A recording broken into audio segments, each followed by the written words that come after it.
All right, guys, let's talk about some simple rifle setups. Sights, light, sling. That's the basics of it. If you have those things set up on your rifle, you should be fine. Now, immediately people are gonna ask, if you have a quality red dot, do you need backup sights? Hopefully not, probably not. But if we're talking about life-saving equipment, maybe we should have backup sights. Just think about human error alone.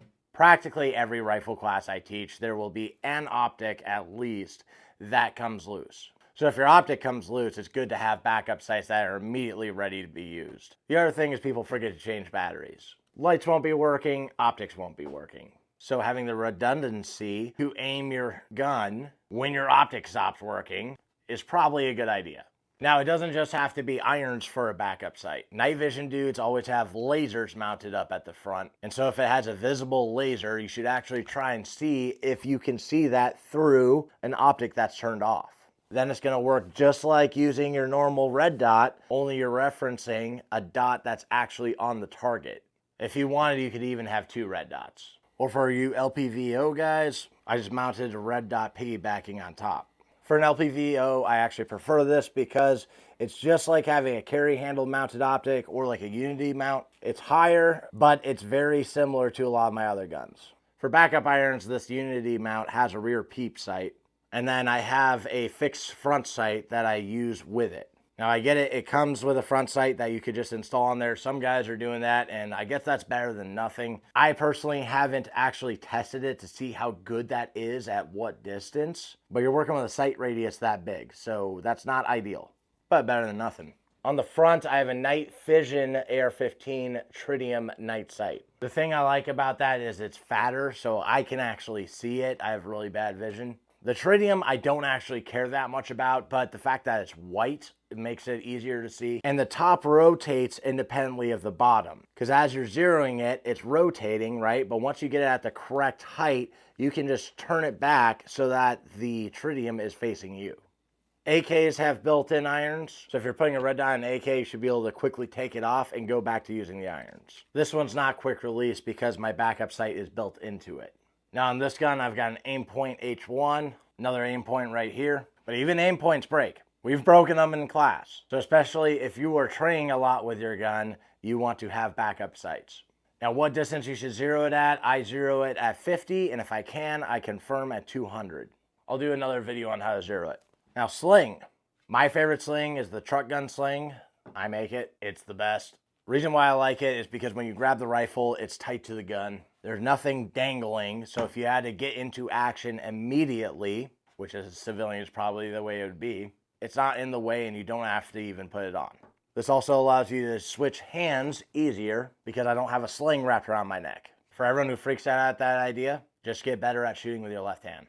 But if I need the sling, all I have to do is loosen it, and now I have a sling I can use. You should have a sling on your rifle, even if it's for home defense, because you might have to do some stuff that requires you not having anything else in your hands. So if you have to move stuff, pick people up, whatnot, you want to have a way to have the rifle secured to your body where it's not going to get left somewhere else. Now I secure it at the front with shock cord. That gives it some give if I need to push the rifle into weird positions or anything like that. It also just makes it much nicer to wear the gun all day. It takes the weight out of the gun as it bounces on your body. I hate rifles that don't have that on there.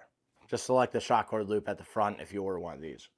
Tightening the sling back up to the gun is real simple. I just grab the handle, hold it like that on the metal tri-glide, pull it down, and tighten it around the stock. Now I secure the back end with 550 cord. Now the light. Now your concealed carry gun, you don't have to have a light on it, but you do need to carry a handheld. For your rifle, put a damn light on it. You can use a handheld with a rifle, but it's a lot easier if it just has a light on it. Plus, you might be naked in the middle of the night when you grab this. Whatever light you put on there, make sure it can actually work on a gun because the recoil impulse can break lights. This is a PowerTac M5G3. That's my favorite light. They're 70 bucks. I've got like 15 of them on AKs, ARs, shotguns, and I carry them everyday carry also. They don't fit mounts well, but if you take electric tape, you can shim it. Or in this case, I have heat shrink wrapped around it so that the mount will actually hold it tight. The mount is a Monstrum mount. It's like $5, something like that. Super cheap. But I've been using a few of their products and they've been working fine. Now, someone will get furious that I didn't spend $100 mounting the light to my gun. I hate to break it to you guys, like, some of these parts are pretty simple and they don't have to cost $100. But whatever. Like, cheap doesn't necessarily mean trash. Now, some people freak out because there's not a free float rail on this rifle. The majority of free float rails that are out there are really expensive light mounts. If there even is a light on it. So like think, if you're not doing night vision or shooting at a long distance, do you really need a free float rail? You know, free float rails are better. They're nicer for many reasons. But if you don't actually need it, then why do you have it on your rifle? So if it's a night vision gun or a long range gun, then yeah, it should absolutely be free float. But like a home defense rifle, no, you don't really need it. The cool thing that this also gives me is a pinned gas block. The front sight base is very robust. I have only ever seen one broken, and that was in Marine Corps boot camp. And basically the way these work is that there's 2 holes drilled and then they put pins in there that hold that front sight secure. So there should be 2 pins in it. With AR-15s, things go wrong. Gas blocks come undone, castle nuts come undone. So do your own research, but I like a pinned gas block, and the castle nut needs to be staked properly. Another thing is I've bent buffer tubes and charging handles. So whatever buffer tube and charging handle you have, I would recommend making sure they're made of 70-75 aluminum. It's harder to bend that. Now lots of guys like folding stocks, especially for ARs, but one thing to consider is that AKs don't even need the stock. So you can shoot the gun just like this because there's no bolt carrier group coming in the back. Notice how this is all closed off. Like, it's just funny that dudes will spend a lot of time, energy, and money trying to make their AR-15 fit this profile when this gun already exists. Also, Dracos get even smaller than this. If you're buying a Draco, I would try not to buy the made in America ones. I would try to get the ones that are made in Romania.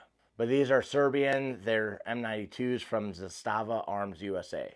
Now, I know everyone's been wondering about the tourniquet. So this is a prototype item that I'm working on. My buddy Addison had sent me a tourniquet holder that works on M-LOK, and I liked it, but then it got me thinking to design this, and likely he's going to end up selling it on his website. So all this is 2 pieces of 1.5-inch webbing with shock cord that holds the tourniquet in place, and then I have a paint can opener right here underneath it in case I get a really crazy malfunction that I need a tool for. Now this is my favorite part, when people get mad at me having a tourniquet on my rifle. Think about it. You grab your rifle. There's a bad guy in your house that you think you need to shoot. Or maybe you already know you need to shoot him. Why would you not want a tourniquet on your gun? It's not in the way. My plan isn't to put on a war belt while someone's breaking in. And if anything, it's an extra tourniquet. Now some guys are going to say, oh, it's going to melt. Okay, if I shoot enough rounds where my tourniquet melts, that means I have some sort of gear with me that has more tourniquets. Because I'm not melting it on one mag. And I actually give a fuck about medical. And you should too. So anyways, tourniquet on the rifle I think is a good idea, especially for your home defense rifle. And you can just buy some mil-spec 1/8 inch shock cord and attach tourniquets to everything. Put on your rifles, your gear. There's many different uses for shock cord. Triggers. I'm a mil-spec trigger guy. The standard trigger doesn't bother me. I think you should be really good at shooting with a mil-spec trigger. Because if I handed you a rifle, that's what it has. If you found a random rifle, that's what it probably has. Like, there's no guarantee that you're going to get your special rifle for the fight you're going to be in. The other thing is that they're not bad. They're both BCM triggers. I think they're called enhanced triggers. Whatever, when you buy the lower parts kit, that's the one that comes with them. And they're fine. Another thing I like on ARs is having the bottom of the bolt catch being larger. You also see here on this Geisley Maritime bolt catch, it's very fat on the bottom, where the standard one is like nothing. So just think about if like this hand was totally crippled up. Oh, take my hand! Ah, come on! And you gotta just mash some meat against it and then pull the charging handle back to lock it to the rear. How easy is that gonna be with your bolt catch? Now, an ambidextrous charging handle. Do you need it? Absolutely not. But the larger charging handles are nice because it gives you more space to put a finger on that. Having an ambi one makes it so I can just hook right here. But if it wasn't ambi, I could just use 2 fingers and it's the same damn thing. Actually, my favorite one to use is the Aero Precision one. It's just really smooth and it's big. It works nicely. Another thing to think about is what buffer tube, what spring, and what buffer do you have? So this is the BCM Mark II buffer system. It's basically the A5 buffer system, which means the tube is a little bit longer. It's an AR10 buffer tube. It has a rifle length recoil spring for an AR-15, a proprietary buffer that's a little bit longer, and I put T2s in everything. I put that specifically on the gun because there's very little dwell time. Dwell time is the amount of distance past the gas port that you have more barrel. Here, there's like none. It was recommended by my buddy Gary at Tremis Dynamics. He said he's putting it on all his guns now because with his testing, it's good with every single upper he uses. Now, another option is a Geissele Super 42. It's a braided recoil spring and then a T2 buffer. My wife's rifle was not chambering rounds when I first loaded them, but it would shoot just fine. I just put in the Geissele recoil spring and buffer, T2 one, and it chambered every single time. Again, just a thing to consider. Now with AKs, keeping it simple, all you really need is a flash hider, an Ultimac, standard handguard, red dot, and a light. And of course a sling. Flash hiders are more concussive in front of you, downrange of you, which especially if you're shooting at someone in your house, you would want that. Muzzle brakes are concussive to the sides, so it's worse for the people around you. Ultimac is simple, works well. I haven't seen a problem with them yet. Basically, flash hider, red dot, light, sling. It already has iron sights. If you have those things, you're good to go with an AK. If you want a Gucci AK, you should look at Occam Defense. Now for your magazines, I recommend having fighting mags and training mags. This is the gun I'm taking the range all the time, so this has a training mag in it right now. Orange duct tape allows me to see it on the ground. It's even better if you write your name on it, especially in class. My fighting mags just stay loaded. I marked them with tan spray paint, because that way I know they're mine.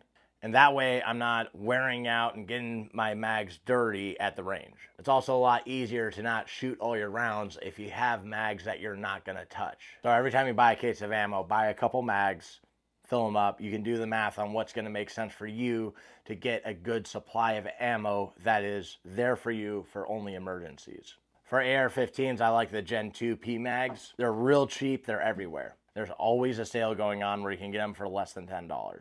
For AK fighting mags, I like these Bulgarian mags that have steel reinforced feed lips and locking lugs. Again, I painted it tan to mark them as fighting mags and as my mags.